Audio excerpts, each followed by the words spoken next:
اور باہر آ کر اپنے آقاؤں کے کانوں سے دھواں نکالتے ہوئے کہا کہ اس کا قد روزانہ 2 فٹ بڑھ رہا ہے اور اگر اسی طرح بڑھتا رہا تو ایک دن اڈیالہ جیل کی چھت پھاڑ کر باہر نکل آئے گا اور آپ سب کا تیا پانچا الٹا کر دے گا۔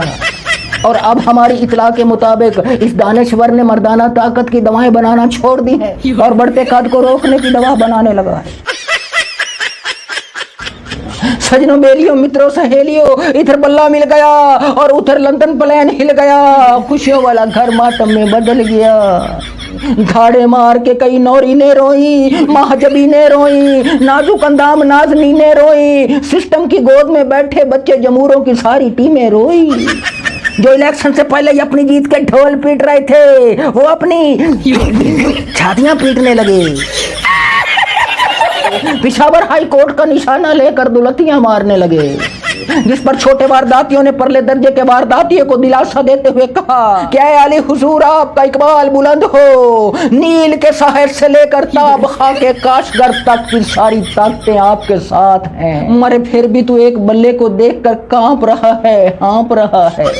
حضور آپ کے لیے کیا کچھ نہیں کیا گیا؟ ایک شخص جس کا نام اس کے ماں باپ نے بڑے ارمانوں سے سکندر سلطان راجہ رکھا، نہ وہ سلطان بنانا راجہ بنانا سکندر بنا، تیری خاطر وہ تیری خاطر ڈگڈگی پر ناچنے والا بندر بنا۔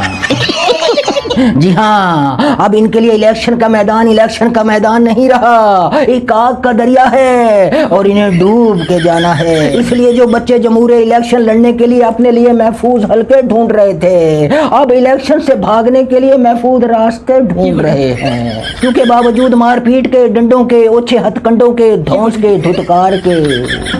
باوجود ڈانٹ کے، ڈپٹ کے، کاغذات نامزدگی کی چھین جھپٹ کے، کپتان کے پہلوان الیکشن کے میدان میں اترنے کو تیار ہیں، اور ادھر پہلے پورا سسٹم امیدواروں کے پیچھے بھاگ رہا تھا، اب ان کے آگے بیچارے تجویز کنندگان اور تائید کنندگان بھی بھاگ رہے ہیں۔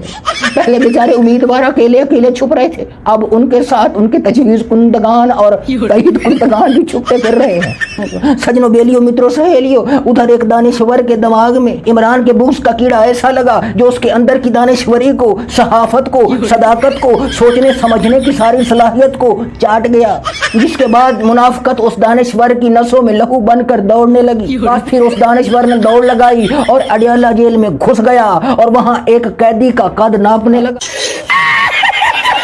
اور باہر آ کر اپنے آقاؤں کے کانوں سے دھواں نکالتے ہوئے کہا کہ اس کا قد روزانہ 2 فٹ بڑھ رہا ہے اور اگر اسی طرح بڑھتا رہا تو ایک دن اڈیالہ جیل کی چھت پھاڑ کر باہر نکل آئے گا اور آپ سب کا تیا پانچا الٹا کر دے گا۔